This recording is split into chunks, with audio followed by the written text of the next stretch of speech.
মাও মাঝে মধ্যে রাগ হয়ে যায়, বাবাও মাঝে মধ্যে গুসা হয়, জানতে জ্বালাইতে চলবে না সর। কিন্তু রব বলে না বান্দা, আজও সেজদা দেও নাই, আচ্ছা খাও।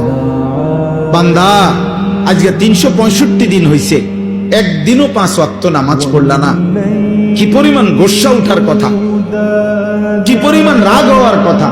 আল্লাহ বলছে না না বান্দা, আচ্ছা ঠিক আছে, তবুও খাও, তবুও ঘুমাও, তবুও পান করো। কেন? আল্লাহ আমি যে রব, আমি যে ওরে লালন পালন করব, দায়িত্ব নিছি, আমি যে ওরে বানাইছি, আমি যে আমার হাতে বানিয়েছি ওকে। এই জন্য আল্লাহ বলেন আর রহমানির রাহিম, আমি বড় দয়াবান, আমি বড় মেহেরবান। এই মেহেরবানির কারণে, দয়ার কারণে পরে আমি খাওয়াইতেছি, পড়াইতেছি। ও আমারে ডাকে না, কিন্তু আমি যে দয়াবান। ও আমারে একটা সেজদাও দেয় না, কিন্তু আমি যে মেহেরবান, আমি করব কি? আমি কেমনে ওরে শাস্তি দেই? আমি আল্লাহ কেমনে ওর খানা বন্ধ করে দেই? আমি যদি ঘুম বন্ধ করে দেই, ও তো বাঁচবে না।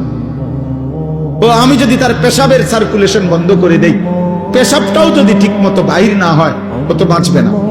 ওর পায়খানা যদি একদিন আটকায়া থাকে, ও তো বাঁচবে না। ওর নিঃশ্বাস যদি 1 সেকেন্ড আটকায় থাকে, ও তো বাঁচবে না। আমি যে রহমান, আমি যে দয়ালু। তবে আল্লাহ বলে বান্দা, তবে শেষ তুমি ভেবেছ আমি শুধু দয়াই করে যাব? না রে বান্দা, আমার ব্যালেন্স আছে, আমার একটা ভারসাম্যতা আছে। আমি আল্লাহ আজ দুনিয়ায় মৃত্যু পর্যন্ত ওয়াদা দিছি, তোমার আমি লালন পালন করব, খাওয়াবো, পড়াবো, ডাকলেও না ডাকলেও, সেজদা দিলো না দিলো, আমার গোলামি করো আর নাফরমানি করো।